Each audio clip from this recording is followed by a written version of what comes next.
আজি কমাৰগাঁও আঞ্চলিক চুতীয়া ছাত্ৰ সন্থাৰ ফালৰ পৰা এটা কথা স্পষ্ট কৰিব বিচাৰিছোঁ, আমি দিয়া যদি দাবীকেইটা যদি অতি সোনকালে 7 দিনৰ ভিতৰত যদি নকৰে, কিন্তু আমি ইয়াতকৈ কঠোৰ জংকী আন্দোলন কিন্তু গঢ়িবলৈ বাধ্য হ'ম। তাৰ বাবে কিন্তু কমাৰগাঁও আঞ্চলিক চুতীয়া ছাত্ৰ সন্থা কিন্তু জগৰীয়া নহয়।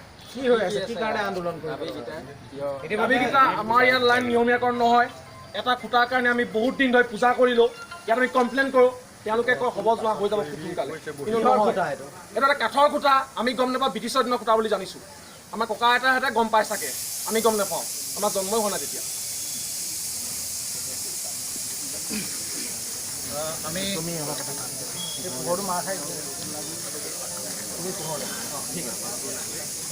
আমি আজি বিগত কিছুদিন ধৰি কিছুমান সমস্যাত ভুগি আছোঁ।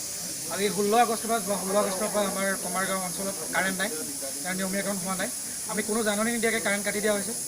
আমি 24 ঘণ্টাৰ নিয়মীয়াকৰণভাৱে কাৰেণ্ট দিয়াৰ প্ৰতিশ্ৰুতি আছিল। তাৰ পৰিৱৰ্তে আমি সম্পূৰ্ণ দিনটোত মিনিমাম 1 ঘণ্টা কাৰেণ্ট নাই পোৱা বুলি ক'লেও মিছা নহ'ব হয়তো। আৰু ইতিমধ্যে আপোনালোকে আমি ইয়াৰ পূৰ্বেও আমি তেওঁলোকক বাৰম্বাৰ অনুৰোধ কৰিছিলোঁ যে আমাৰ কমাৰগাঁও অঞ্চলৰ যিসমূহ খুঁটা মেৰামতি কৰিবলগীয়া হৈ আছে, সেই খুঁটাসমূহ মেৰামতি কৰক। তেওঁলোকে মেৰামতিকৰণৰ কোনো ব্যৱস্থা গ্ৰহণ নকৰিলে। বাৰম্বাৰ আহি আমি ইয়াত অনুৰোধ জনাই গৈছোঁহি। আমি ইতিমধ্যে বৈদ্যুতিক মাধ্যমলৈও আমি ইয়াৰ সন্দৰ্ভত প্ৰচাৰ কৰিছিলোঁ। তাৰ প্ৰতিশ্ৰুতি তেওঁলোকে দিছিল যে অনাগত খুব কম দিনৰ ভিতৰতে তেওঁলোকে বিদ্যুতৰ খুঁটাসমূহ মেৰামতি কৰি দিব। কিন্তু তেওঁলোকে কিছুমান দায়িত্বজ্ঞানহীন টুলুঙা মন্তব্য দিয়াৰ পৰিৱৰ্তে কোনো কাৰ্যত ইয়াত পৰিণত হোৱা দেখিবলৈ পোৱা নগ'ল। আজি সেই হেতুকে আমি ইয়াত আহি পেলাই এখন দাবী সন্মিলিত পত্ৰ তেওঁলোকৰ হাতত প্ৰদান কৰিছোঁ। তেওঁলোকে আমাক এতিয়ালৈকে কোনো প্ৰতিশ্ৰুতি দিয়া হোৱা নাই। আমি কেৱল মিছা প্ৰতিশ্ৰুতিতে আমি সেই তেওঁলোকৰ সেই মিছা প্ৰতিশ্ৰুতিতে আমি মান্তি নহ'ম। আমি বিচাৰোঁ যে আমাৰ বিদ্যুৎ নিয়মীয়া হ'ব লাগে, কমাৰগাঁও অঞ্চলত নিয়মিতভাৱে বিদ্যুৎ পাব লাগে। এতিয়া তোমালোকে কিমান ঘণ্টা কাৰেণ্ট পোৱা? 24 ঘণ্টাৰ ভিতৰত কিমান ঘণ্টামান কাৰেণ্ট পোৱা তোমালোকে, আৰু কিমান দিনৰ পৰা এই সমস্যা? আজি মাহ ধৰি পেলাই আমি কাৰেণ্টৰ একদমেই অনিয়মীয়া।